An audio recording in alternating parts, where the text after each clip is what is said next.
languidly get started. I thought I'd begin by saying, giving you words of advice, I guess, as we go toward the final. The final for this class is on the first day of finals week, so you don't have as much time to study as sometimes you do. So I have already put up a problem set that we do this coming Sunday. It's on rotational and vibrational spectroscopy. We've already covered it, and actually it's one homework assignment. I think there are 3 problems from each of 2 problem sets. One's on rotational, pure rotational, the other's on rotational vibrational. So I would suggest you go ahead and get started in the rotational stuff. You have all the background now. Then there will be one more problem set. It's not going to be real long, I know I saw that, but by Friday, sometime Friday, I want to begin the very last topic, which is still spectroscopy, but it's electronic spectroscopy, with the fundamentals of lasers, for example. Important information for you. That will be the last topic. So the very last problem, so there will be a few problems on that topic, and I'm going to make it due Friday the 21st, the last Friday of classes at midnight. And I'm not going to give any extensions for any reason. And the reason is because of you guys. I don't want you focusing on one narrow topic in this only 1 weekend before the final. That's your time to review everything. So that problem set is a gift in the sense it will force you, if you do it, to digest the last topic. So that's coming up. I would suggest, and if I'm in your shoes, I would start devoting a little time, splitting my time, devoting some time to keeping up with the new material and some time to reviewing the old material. I wouldn't put that review off. I try to do a little bit each day or every other day because it's just that weekend. Yeah, so that's anything else for the good of the order? Questions? Okay. I put up the solutions, by the way. You may have noticed. We did the last problem set last night.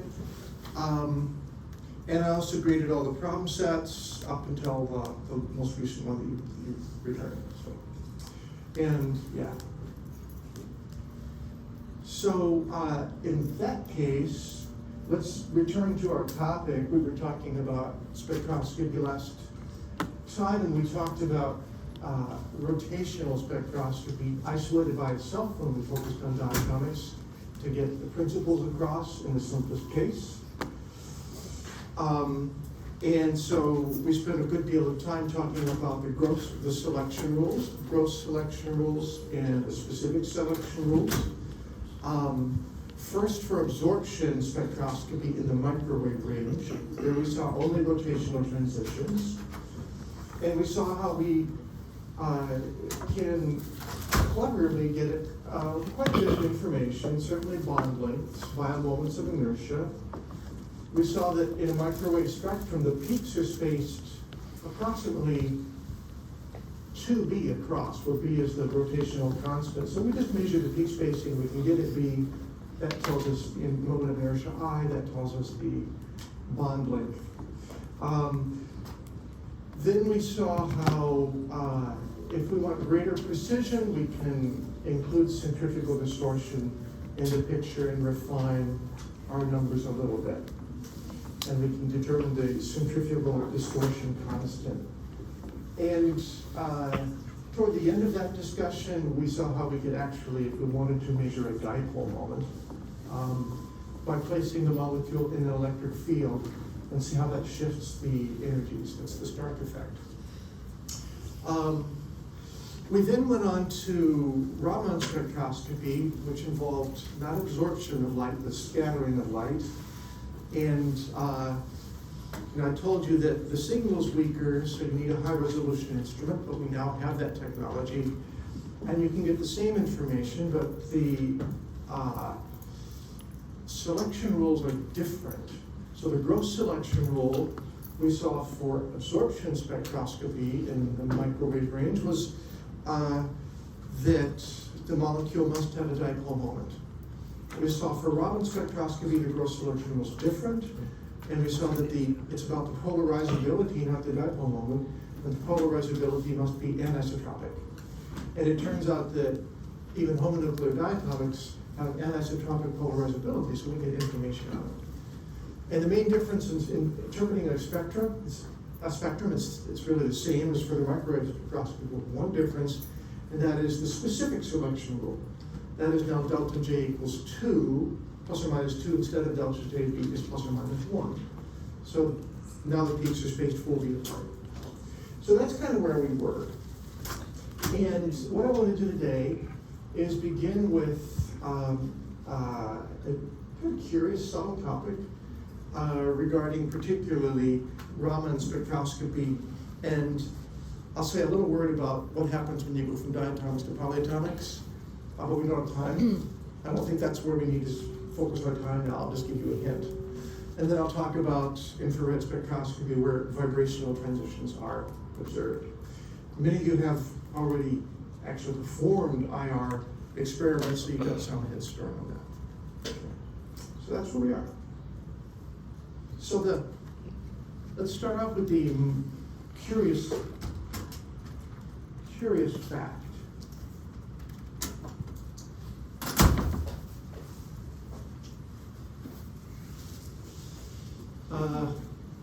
And I'll start with a slide.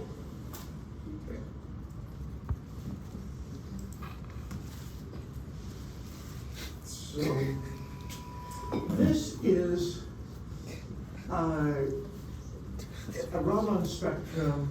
It's a schematic one. It looks like it's a little bit made up, but it's essentially what you would see if you took a Raman spectrum of H2. And you notice I put up the 1 there, it's 1H, so it's protein. There's only a proton in the nucleus, not a deuterium. That's the isotope. We have to distinguish the isotopes now. What do you notice about this? It's nearly symmetrical. One thing, there's lots of things to notice, but one thing you notice is you got alternating heights and peaks. And if you have done the spectrum of hydrogen chloride, which is an IR thing, you also, we got alternating peaks, right? That was because of different isotopes in the spectrum, really different isotopomers. It's not what's going on here. The reason we have alternating peaks is different here. And so I need to talk about it.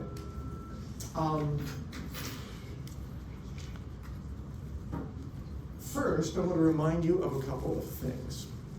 One is that nuclei have spin.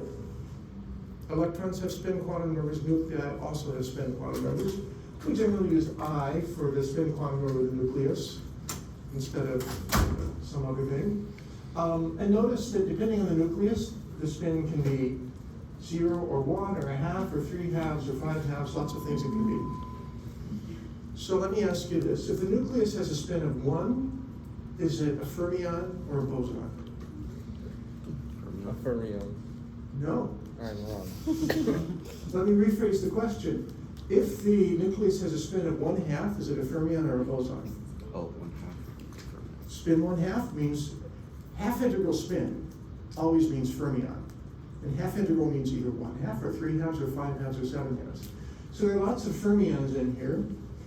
For nuclei though now, not electrons, we're not talking electrons.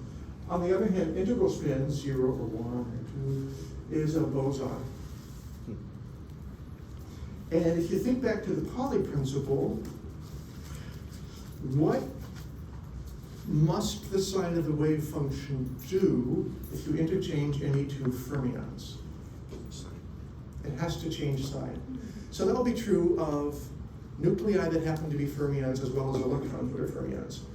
So for 1H, protein, if you interchange the two nuclei in dihydrogen, the wave function has to change sign. Okay. On the other hand, bosons, what happens if you interchange the two bosons? No change of signs. Symmetric instead of anti-symmetric. If you go back to when I introduced the Pauli principle, you'll see why there was a distinction. I didn't derive which should be which, but you'll go back and see some reference for it. Okay, that's the one little fact. Another little fact is, if you think back when we were talking about rotation, we had a bead on a bead on a ring first, and then we did a bead on the surface of a sphere. And we said, a diatomic molecule rotating is very much like one of those, and which it is depends on the context. Now, in this context, where we're talking about interchanging two nuclei, it's as if the molecule rotated by 180 degrees. That very motion interchanges those two nuclei, which are indistinguishable, of course. And now, because it's really, our reference is just the molecule to itself, the proper framework is the particle on a bead and not the particle on the surface of a sphere. That can be a little confusing sorting out which is the appropriate model, I grant you that. So either say, yes, I get it, or just believe me, that that's the appropriate model. So here is our wave function that we derived for a particle on a bead. And we used the letter M sub L here, but now in our context, we're using the letter capital J. It's our rotational quantum number. So let's talk about this for a second.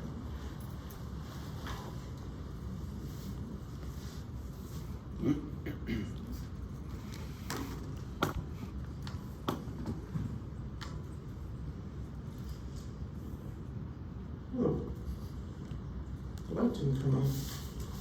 I'll probably have to press something.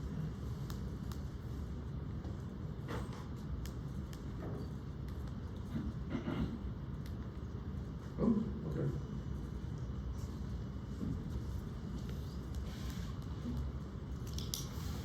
Tilt up.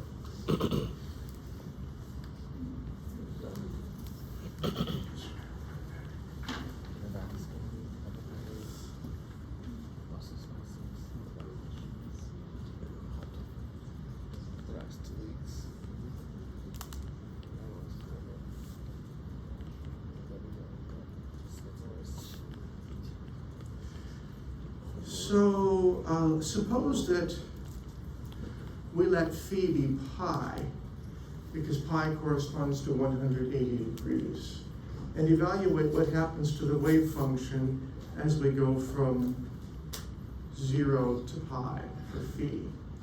So if phi is 0,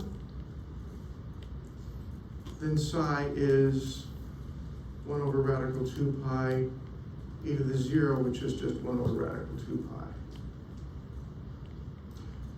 If psi is pi, well, we have to think about what j would be. Let's suppose for a moment that j is equal to 1, and psi is equal to 1.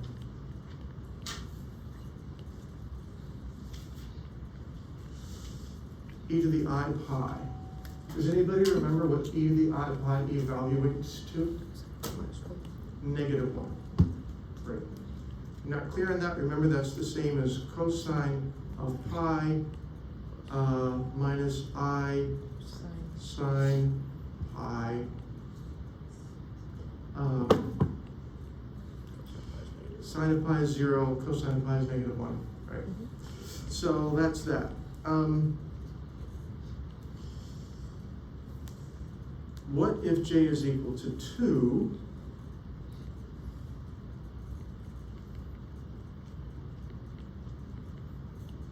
What does e to the I 2 pi evaluate to?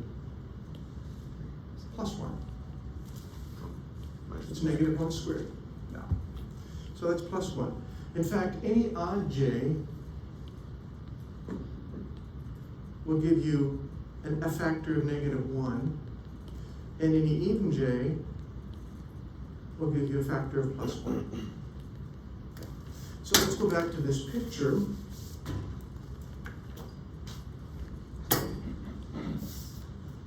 Okay.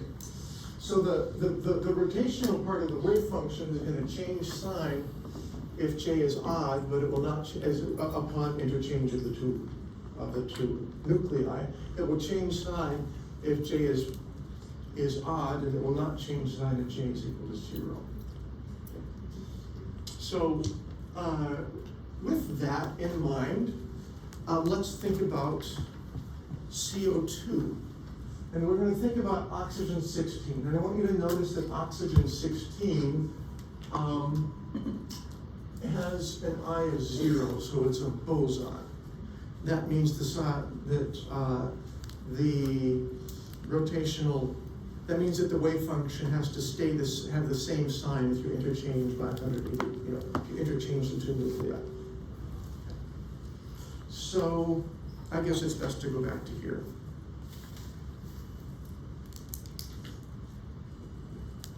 So let's think of CO2. You didn't change the screen question. Oops. Thank you.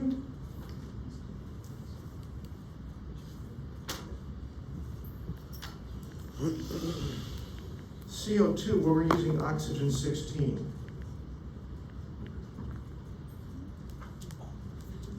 So if you interchange these two oxygens, the wave function cannot change sign. Now, because I is equal to 0, there is a spin function, but the spin function there's a spin function for the nuclei, but the spin function itself is just 0 because I is 0. Right? The spin quantum number is I, and it is 0. So the only contribution to the wave function of the molecule, and we're talking about the nuclei, the electrons really aren't contributing now to this situation, comes from rotation, because that will, about 180 degrees, interchanges the two nuclei. This is a boson. Notice if J is equal to odd, the wave function changes sign. So psi is going to be anti-symmetric. That's not allowed for bosons. We're never going to see, in fact, the odd rotational levels are not observed for CO2 because the Pauli principle is broken. On the other hand, if J is even, psi is symmetric, and that's fine for a boson.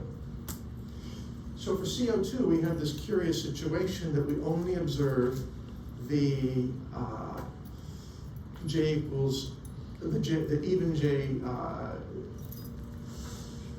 rotational levels. So in fact, for CO2, the spacing here is going to be would be 4b for Raman's for microwave spectroscopy. However, CO2 is nonpolar, so it does not have a microwave spectrum. You can have a Raman spectrum. Remember that the spacing in Raman is, so you can go from 0 to, this could go from 0 to 2, this could go from 2 to 4.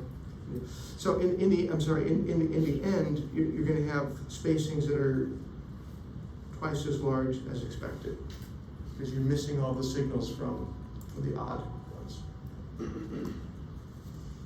Now let's think about hydrogen, which has about H2. If we're talking protium, H2 is spin 1/2, so it's a fermion. So let's think about H2.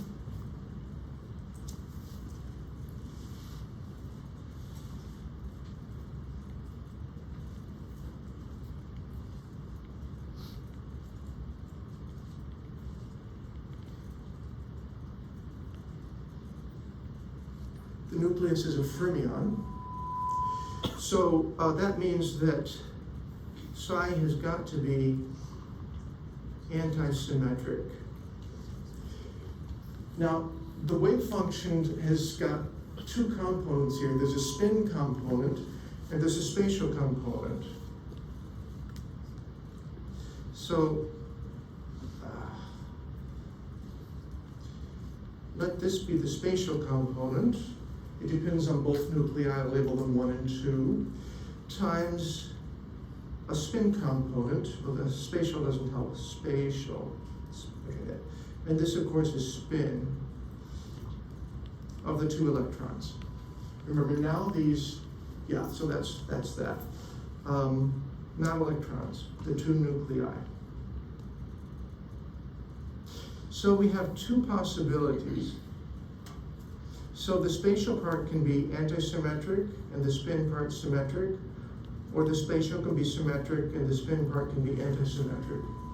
This looks just like other examples we've done, but those were for 2 electron systems. Now we're focusing on the nuclei instead. Same idea. Well, in this case, the spatial function will be antisymmetric if J is odd, and symmetric if J is even.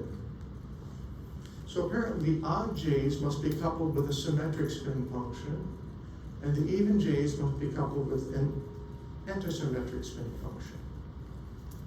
Any questions so far? Speak up if it's not clear. So let's think of what those two nucleus spin functions would be. It's just like the 2 electron spin functions were. It's analogous. We have 4 possible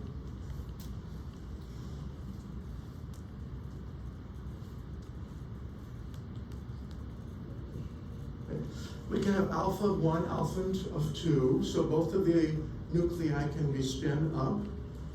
This means that, of course, I was equal to 1/2 for this fermion of a nucleus, and m sub I, that's the z component, can be plus or minus 1/2, which we also call alpha or beta.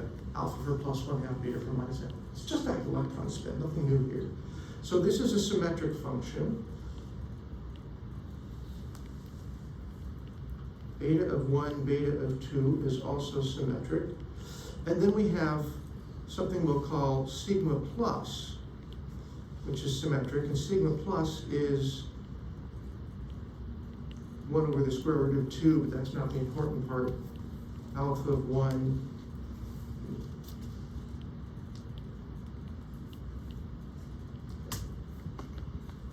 So we have 3 symmetric spin functions that can be coupled with the odd J. 3 possibilities. We can call this a triplet if we want. Then there's only one possible odd function, or antisymmetric function, I should say, sigma minus.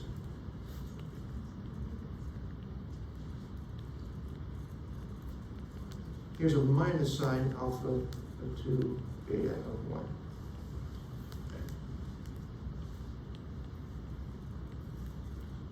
So there's only one possibility, we call this a singlet. Now, when we think about the absorption, notice that if it's an even J spin state, there's only one possible overall wave function that can be involved, and so the absorption reflects only really 1/4 of all the possibilities. On the other hand, if it's an odd J rotational state, there are 3 possible spin functions that can contribute. So we have 3 possibilities. Consequently, this signal is going to be 3 times as large as that signal. That is why, if we go back to the desktop, so let me see, I didn't label them, but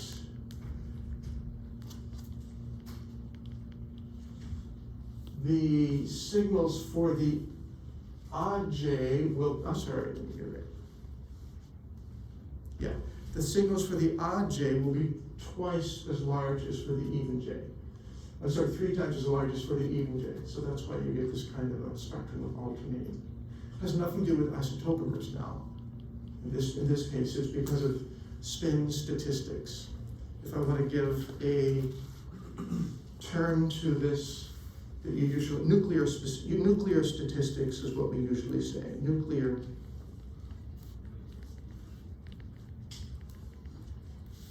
statistics. Now, there were other possibilities, if you remember. 1/2 and 0 are not the only possibilities for nuclei. 3/2 and 5/2 and so forth. You'll get different ratios for the peak heights for every different situation. And there are formulas that you can look up. I'll tell you the rule, I think. But it's something that you just, whenever you need it, you have to look it up. So,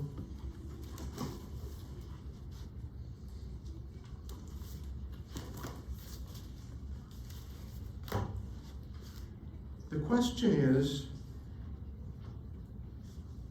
what's the ratio of the number of states when J is odd to the number of states when J is even? And we saw that it depends, right? So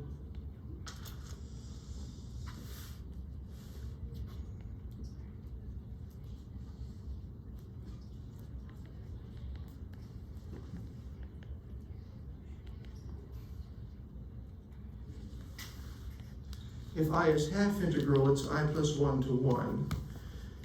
So let me see, for hydrogen, protium, that was 1/2 plus 1 divided by 1/2, which is 3 to 1, so that makes sense.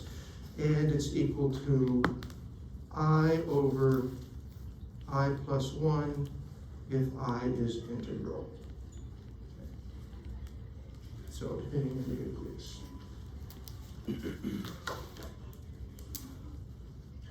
Questions? I brought this up for a couple of reasons. One is so you don't misinterpret spectra, which would be a bad thing. And another is how you can see how subtle this can get. Lots of things to think about sometimes. And so remember that the Pauli principle applies to lots of particles, not just to electrons. And here we have to think about nuclei. Any questions? Yeah. So for like one nuclei and one nucleus, that would have a spin of 1/2. Mm-hmm. I'm sorry. I was just wondering because it's all the fermions have like an odd number, odd atomic number. The definition of a fermion is a particle that has a spin of 1/2 or 3/2 or 5/2 or 7/2. We call that half integral. Okay. And a boson, by definition, has a spin quantum number of 0 or 1 or 2 or 3. Then we call that integral. Yeah, that's how that works. Okay.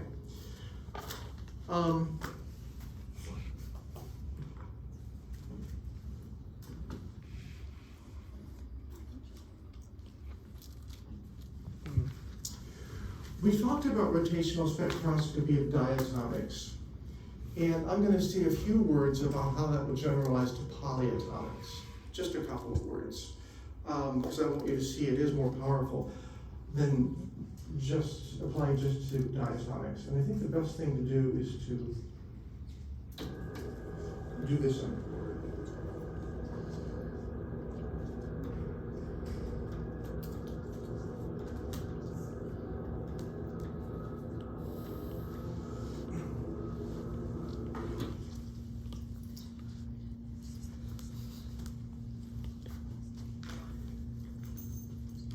Now, there's a certain complication before we talk about the polyatomics in principle, and we need to talk about the axes of rotation.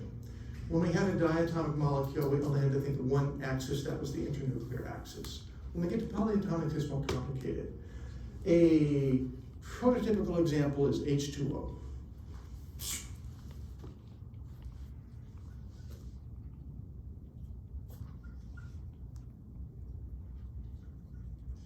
There's H2O.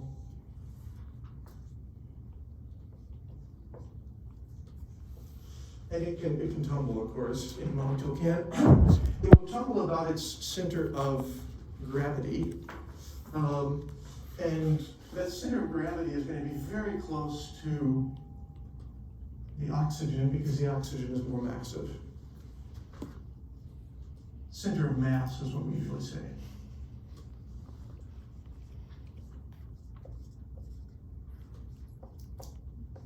Now let's think about how this molecule can rotate. Well, now one way it could rotate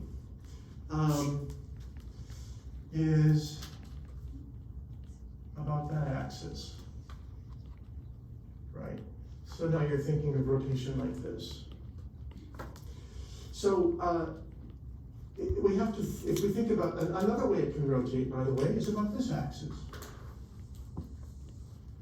And now the molecule is, see if I can do this. So here's my water. In the first case, it was rotating like that, right? I can't do this very well, rotating like that. Now it's rotating like this, right? And the last possibility I can't draw very well. It's into and out of the board, so it's just rotating around like that. Okay. The best way I can draw that last axis is like this.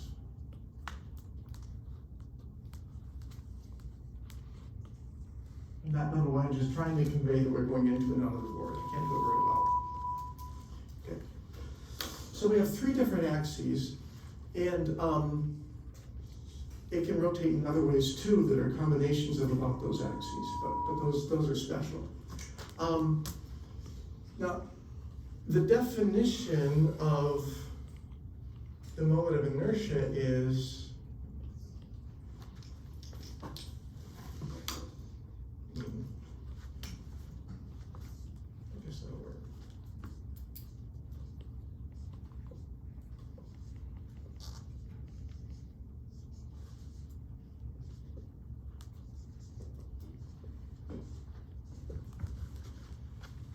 Is this sum over all the atoms in the system of the mass of an atom times r squared. Now, what do we mean by r?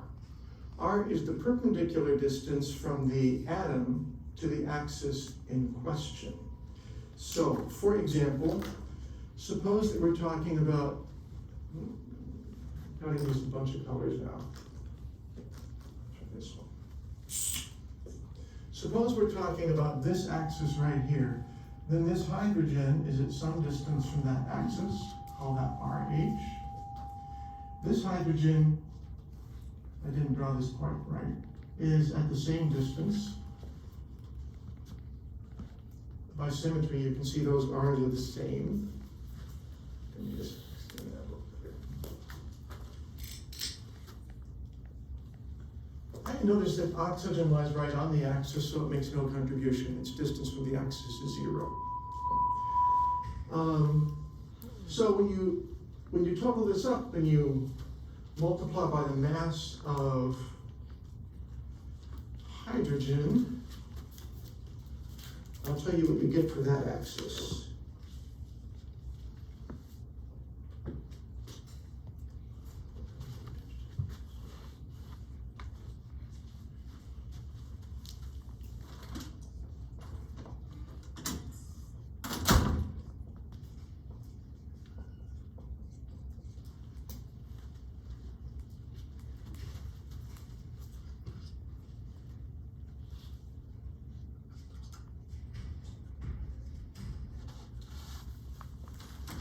Kilograms per centimeter, that's what you get. What about other axes? Well, if we're talking about this axis, we now need to think about the distance differently. See if that'll work. Yeah. So the distance of the hydrogen from this axis is now RH, not working very well. And this is also RH. The oxygen now has a distance from that axis. Oh, I can deal with that. RO. So when you apply the formula, you get a different moment of inertia over here. And that is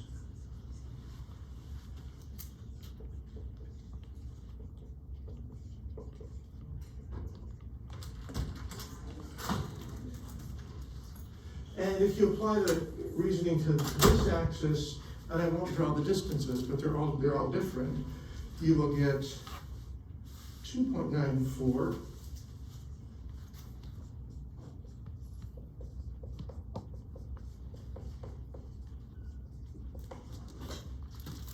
kilogram centimeter to the -1. So three different. So the molecule can tumble in these three different ways. And in principle, if you can measure the moment of inertia about any one of those axes, you can get to information about the bond distance. You may need information on tumbling about several axes to get at that information that can be done. Now, I've only drawn 3 axes through this center of mass. I could draw an infinite number of axes through that center of mass, and each one there will be a different moment of inertia. Okay. I think I forgot to mention something about this distance. That is defined as the perpendicular distance from the atom in question to the axis in question. So you have to draw this line so that it is perpendicular to the axis in question. Here, that was perpendicular, that was perpendicular. That's the definition of the distance from the atom to the axis in question. Okay. Now, it turns out that for any object, there will be some axis about which the moment of inertia has the largest value, and about any other axis it has a smaller value.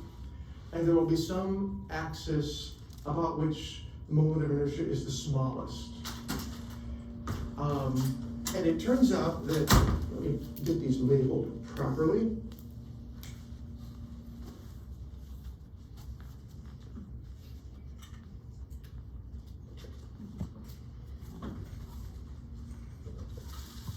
We'll often call a maximum, the one about which there's a maximum, IC, okay? And we call that a principal axis.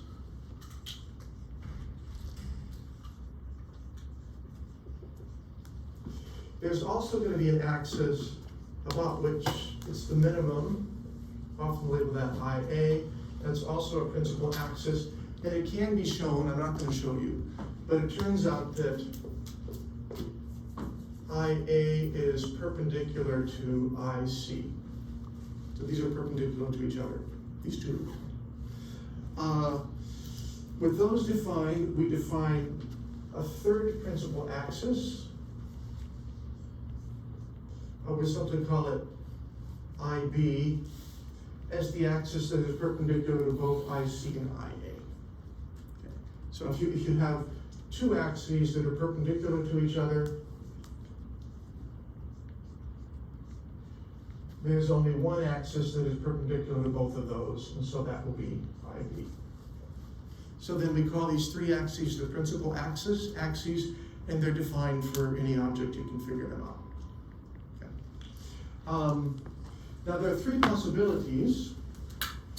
One, for example, for something like methane, which has a high symmetry, it will turn out that it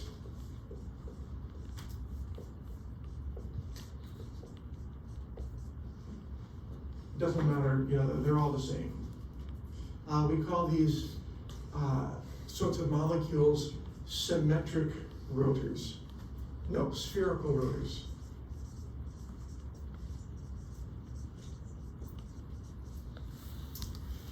For other molecules, and an example would be benzene,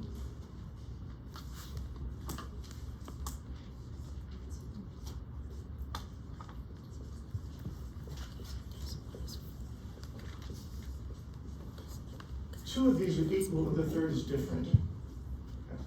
And so we call these symmetric rotors. Turns out that linear molecules are a subclass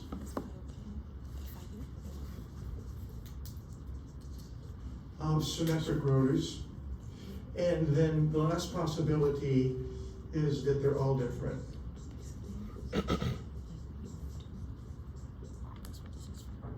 IA is not equal to IB is not equal to IC, and also IA is not equal to IC. They're just all different. We call that an asymmetric rotor.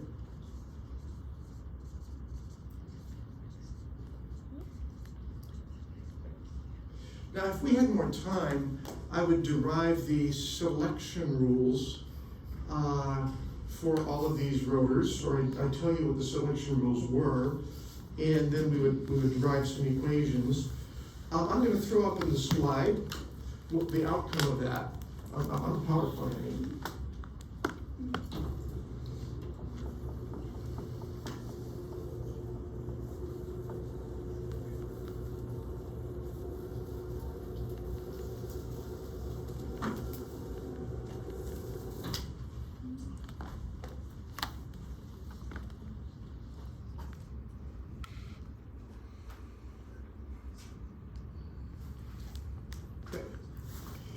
If we had time, I would derive these equations for you, but I'm not going to do that because we don't have time.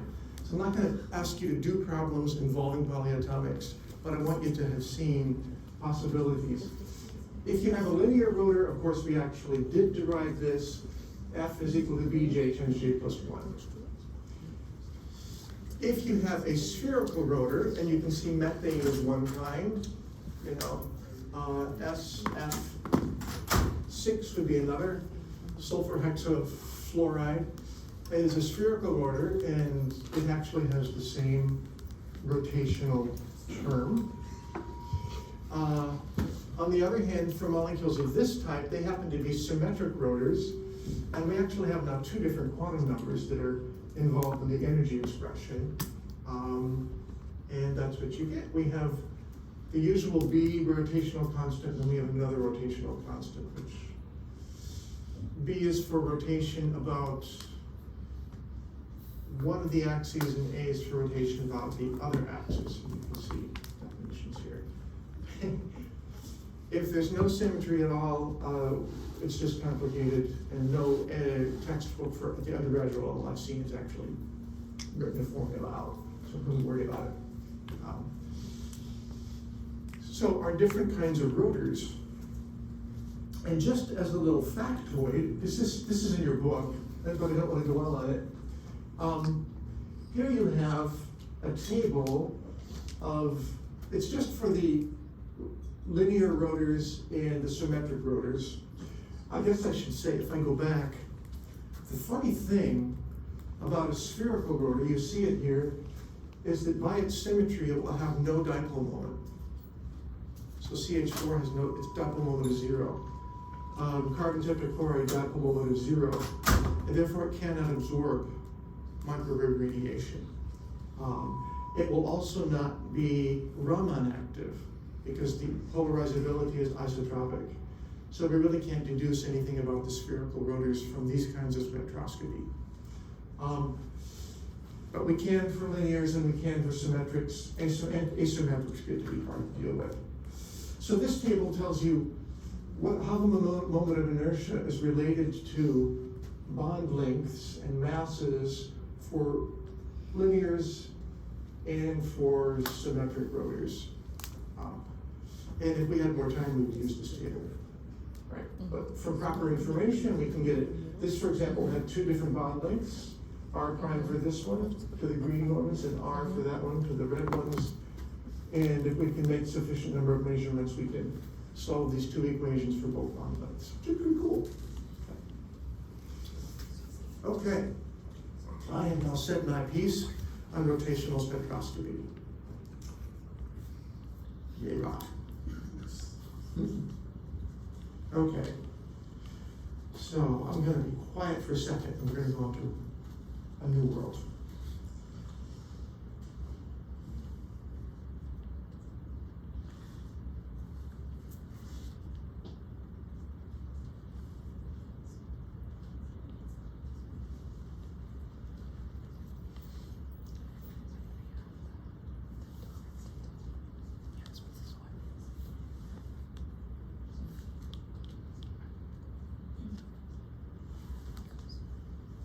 So the thing I want to talk about next is infrared spectroscopy.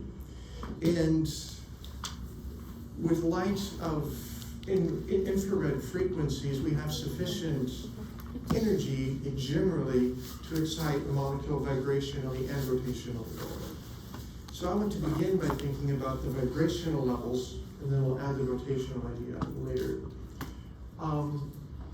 Here I've got a potential energy surface for a generic molecule. I'm not being specific.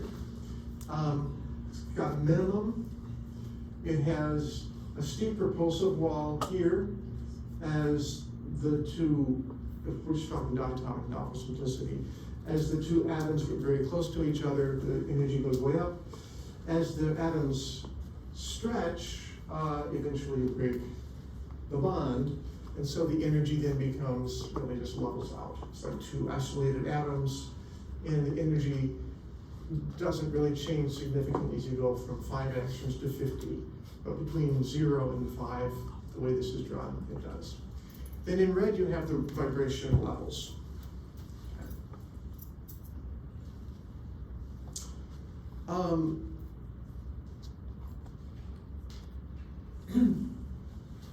To remind you really of some terminology, the energy required to break the bond is the energy it takes to go from the ground vibrational state up to the energy at which the molecule is completely separated, the atoms are completely separated.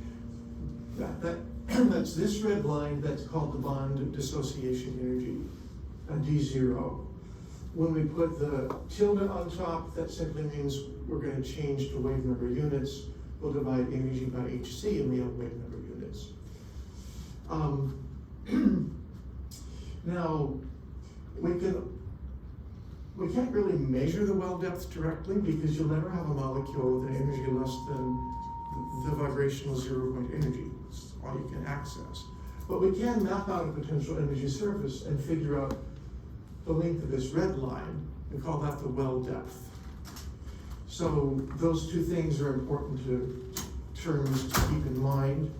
The difference between them is simply the 0 point energy, and in the harmonic approximation, that's 1/2 nu divided by c in wave number units.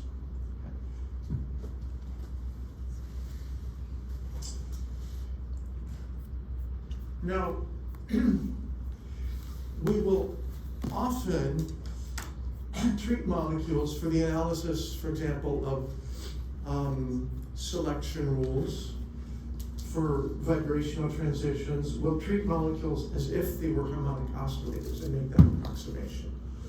So here you've got a parabola drawn, and a parabola is obviously not the exact, it's not the same thing as the potential energy surface, but the closer you get to the minimum, the better the fit. Okay. I want to show you mathematically as well as visually why the harmonic approximation is going to be worthwhile for our use.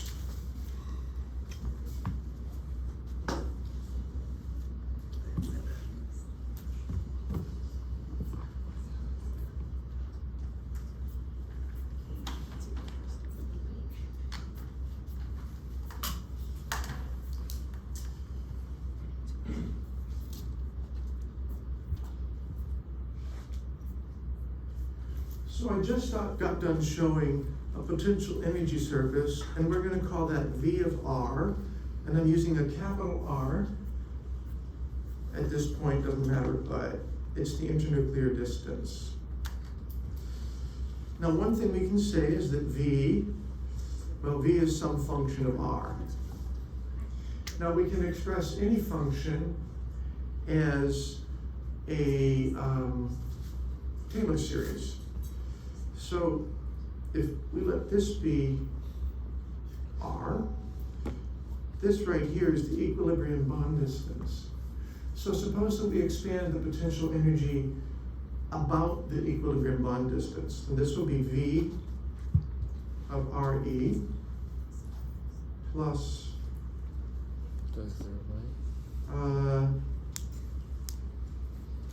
dV dr evaluated at R equals RE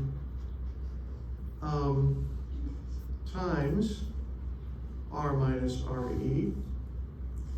That's the first next term. Then the next term is the quadratic 1/2 dV dr d squared V dr squared evaluated at RE times R minus RE squared, and then you can have higher order terms. There will be a cubic term and a quartic term. Powers of R minus RE. Cool. Now, let me ask you, what is this right here? The value of that derivative at R equals RE? 0. I heard a 0. Let's drop. Here we're at RE, and the derivative is the tangent to the curve. At the minimum, the tangent is just a horizontal line. So dV/dr is 0 at RE. So this actually is 0. How cool, right? Also, we are scientists and we can define the zero of energy as anything we want to, right? Everything else is relative to the zero of energy. So we can define this V of RE, we can define that as being equal to 0. You don't have to, but you can. Okay. So if we make that definition, then the first non-zero term in the expansion is the harmonic term. Now this second derivative, by the way, up here is going to be equal to the force constant. We can just, that's what the force constant is defined as. So this becomes 1/2 the force constant times R minus RE squared. Okay. Of course, there really are higher order terms. For example, the next one will be 1/6.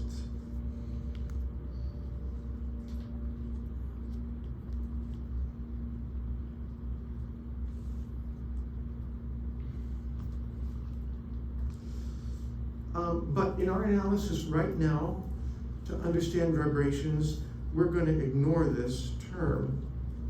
And that's going to give us a pretty good understanding of vibrational spectroscopy. In other words, we'll treat the molecules as harmonic oscillators. Now, just a word ahead in advance. We're going to meet some selection rules for vibration. There will be a gross selection rule. I'm going to talk about it in a second. It's better with the picture than telling you. There will also be a specific selection rule.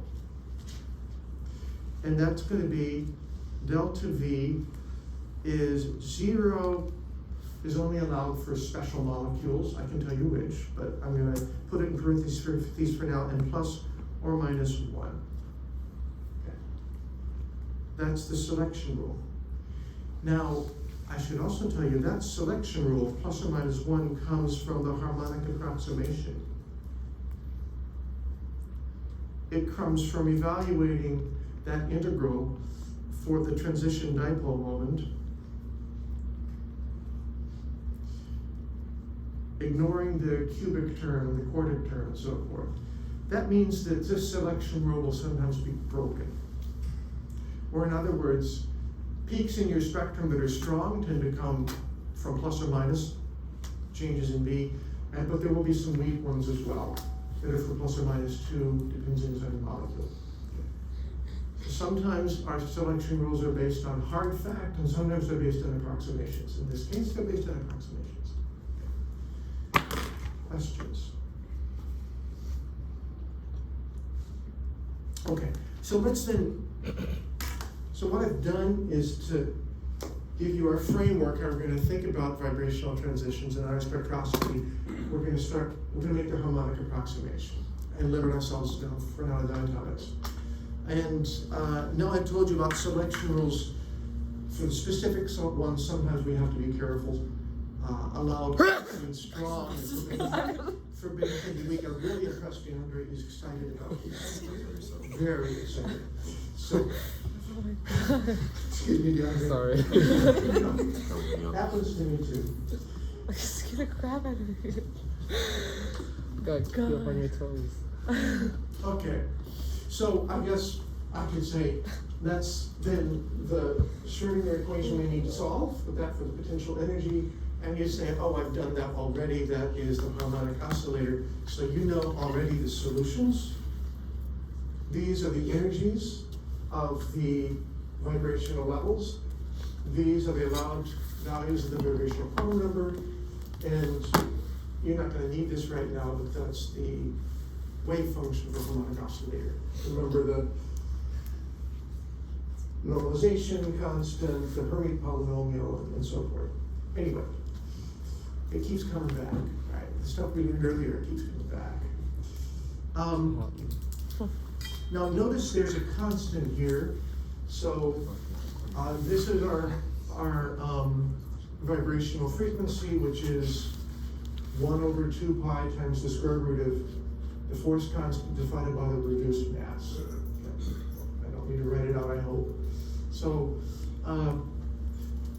before we go further, let's just compare the typical values of a vibrational frequency versus the values for the rotational constant. So here you've got B versus nu, that's the rotational frequency. It's in wave number units. Look how much larger the values are for vibration. Okay, this is why to make a transition, delta V plus or minus 1 takes a lot more energy for vibration than for rotation, delta J plus or minus 1. That's why we need infrared light and not just microwave radiation. But we're going to get rotational transitions at the same time.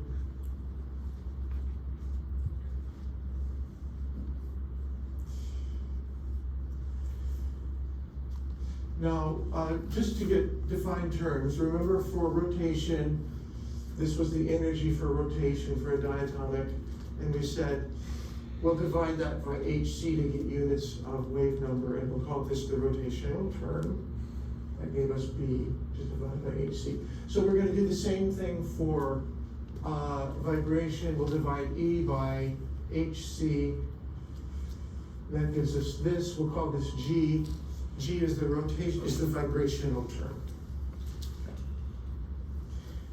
Now, because we're going to get rotational and vibrational transitions at the same time, we'll define a combined term, the vibrational rotational term, S. And this is wrong. Oh, I need to correct that. Heavens.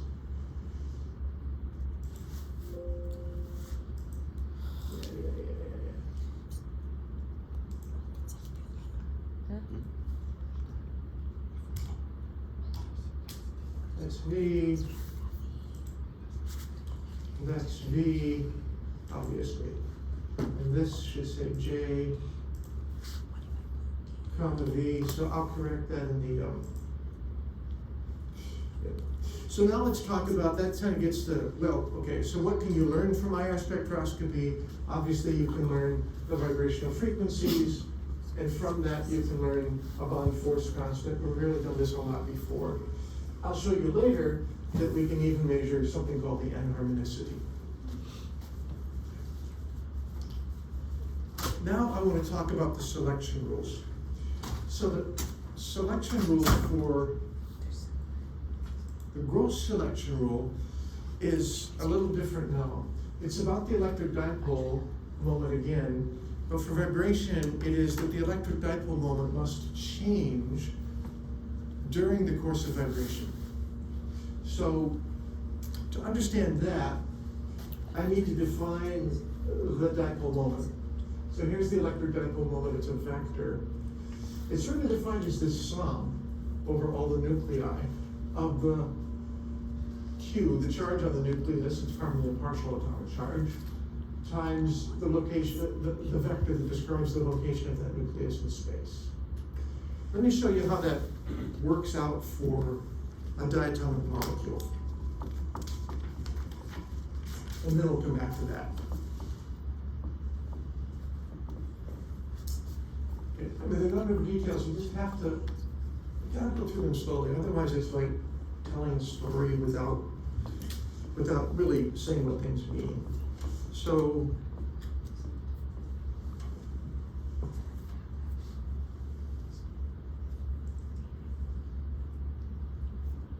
now let's just think of a diatomic. So, and we can think of this as HCl, it doesn't matter. So, let this be the origin, and let this be the H molecule, and this be the Cl molecule. This is going to have some negative charge, and this is positive charge, and this is going to have some negative charge. We'll just call this minus Q, and this is plus Q. They obviously have to be equal and opposite.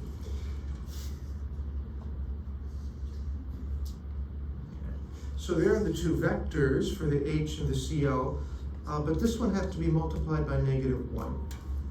So if you want to, you can think of it as a vector pointing in the opposite direction now.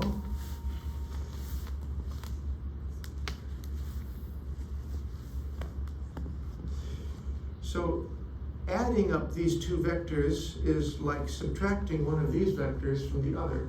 We subtract the chlorine from the hydrogen. It's a little easier to think about this if we think in one dimension.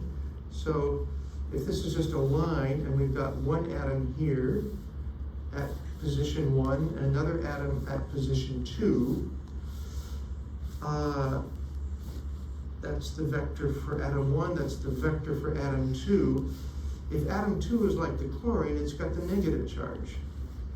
So if we form our sum right here, you're subtracting 2 from 1, and the net result is that, right? It's as if we drew, right, so that's then our vector. It's as if we drew a vector from 2 to 1. So here it's as if we drew a vector from the chlorine to the hydrogen. So that little vector will represent our dipole. Notice that I've drawn it from the negative charge to the positive charge. That's the physics convention. The chemistry convention when you're drawing pictures of molecules and dipoles is to let the dipole arrowhead be at the negative charge and the start of it be at the positive, the opposite thing. But when we're doing the math, it's from negative to positive. Okay. So that is our little dipole. So we have got a dipole in space. Bottom line is we've got a dipole in space from the chlorine to the hydrogen. Okay. So now we can go back to this. So notice that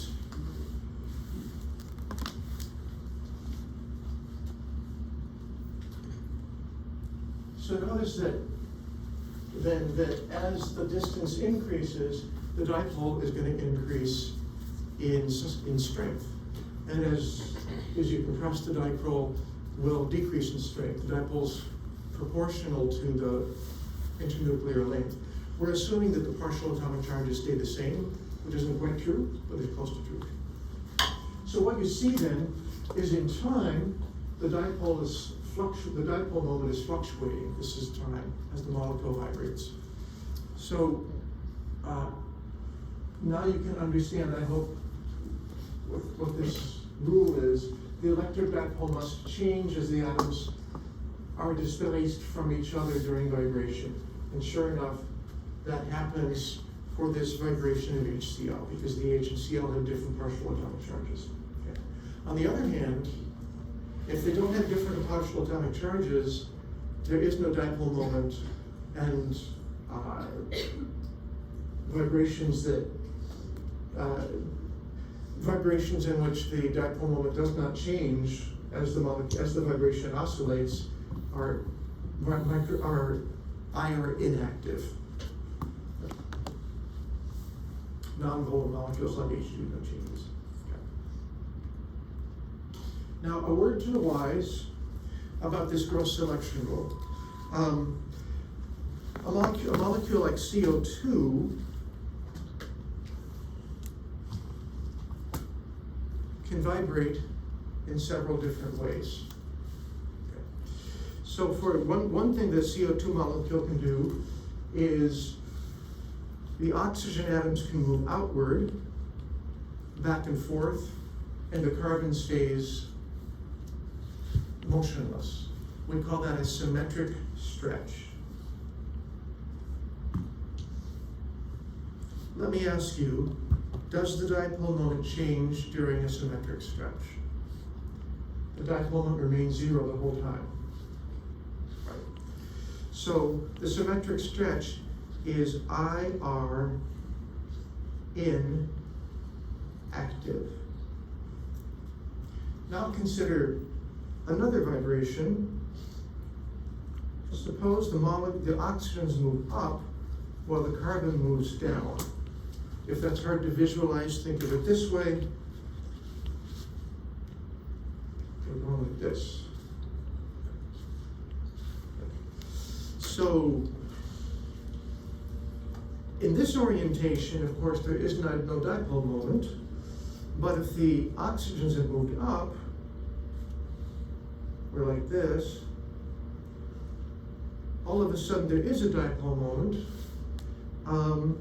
I'll use the chemist's notation because it maybe will help you more. Positive down, negative up.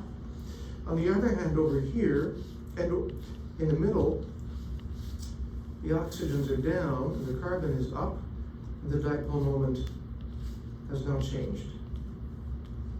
Okay. So this we call a bending mode, and we oscillate, you know. The dipole moment actually oscillates in direction, so this is IR active. Turns out that carbon dioxide has one more mode. A carbon and one oxygen move to the right, whereas the other oxygen moves to the left. And that's called the asymmetric stretch. And it is IR active. I'm telling you this now to bring home a point, although we'll deal with polyatomics later, and that is the gross selection rule for vibrational spectroscopy for IR is about each vibrational mode independently. It's not about the molecule as a whole. So I find students, as I say this over and over, latch onto a pattern and they keep applying this pattern even when it's inappropriate. So the pattern is to say, I first learned about gross selection rules in the context of microwave spectroscopy, and it was about the whole molecule. If the molecule is polar, it's microwave active. If the molecule's non-polar, it's microwave inactive. So, for IR spectroscopy, surely the gross selection rule for vibration must be if the molecule has blah, blah, blah. No, it's for each individual mode. One vibrational mode may be active, and another may be inactive. That's a gross selection rule. Questions? Yeah. So, here then are the specific selection rules. Delta V plus or minus 1, delta J 0, sometimes, but otherwise plus or minus 1. Okay. Usually the delta J is not 0. The delta J of 0 is not allowed, but plus or minus 1 is. I'll give you an example later for which molecule that applies to. This is a typical IR spectrum that we need to understand, and today we'll conclude by just explaining in general how it works. Those who have been in the lab, done the lab of HCl have already seen this, but we speak of three branches. A Q branch, that's for delta J equals 0. A P branch, which is for delta J equal -1, and an R branch, delta J equal +1. The double lines here are because we have different isotopomers. One is for a molecule with Cl37, and another is for a molecule with Cl35. They're both pretty prevalent. So notice, sometimes the multiplicity of the additional lines come from different isotopomers. In other cases, it's because of nuclear statistics. You have to know which. Now, let's look at that in more detail. Because of the Boltzmann distribution, if you've got a sample of molecules at some, like at room temperature, even at 100 degrees, even at 100 degrees Celsius, every molecule is in the ground vibrational state V equals 0. Yeah, there are going to be a few in V equals 1, but there'll be so few that the signal for absorption starting in V equals 1 just can't be seen. It's just too small. So the signal, the only signal you're going to be able to see is out of V equals 0. So that's all I've done here. So delta V has to be +1 for an absorption then. Okay. On the other hand, delta J can go to many different values. And in fact, the J levels are spaced so closely that they'll all be occupied to some extent before absorption. So, one possibility is that you start in V equals 0, in J equals 0 down here, and V equals 0. Then you have to go to V equals 1, and now you have to go also from J equals 0 to J equals 1. And then alternative from J equals 1 to J equals 2, J equals 2 to J equals 3. That gives you a series of lines, all spaced by approximately 2b, twice the rotational constant, just like before. We call that well, this is the R branch. Right, and then the alternative is that delta J is -1. You can't, for that branch, there is no J equals 0, because it would have to go from J equals 0 to J equals -1. Doesn't happen. So you get these lines. That's then the P branch. And there you go. If there's a Q branch, all these lines will be very close. These are exaggerated. They're not even that far apart. So then you can get from analyzing the spectrum, you can get the rotational constant because the spacing is 2b, and you can get the vibrational constant from where the Q branch would be.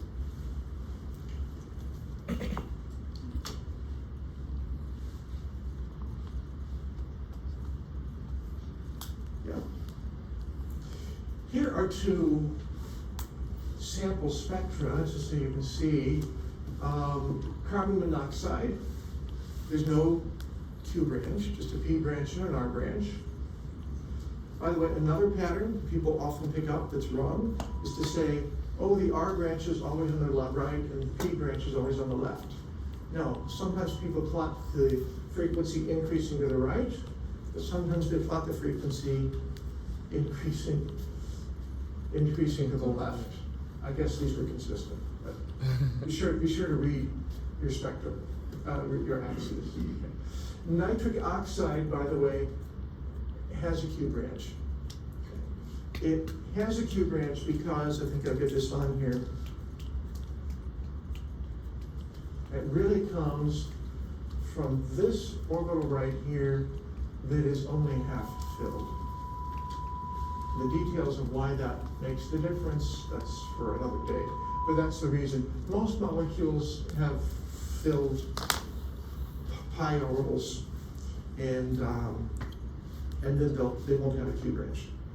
So I think we've gotten about as far as we can today, and I'll talk about how we interpret these spectra, what we can learn from them on Friday. I hope I didn't show up on camera. Yeah.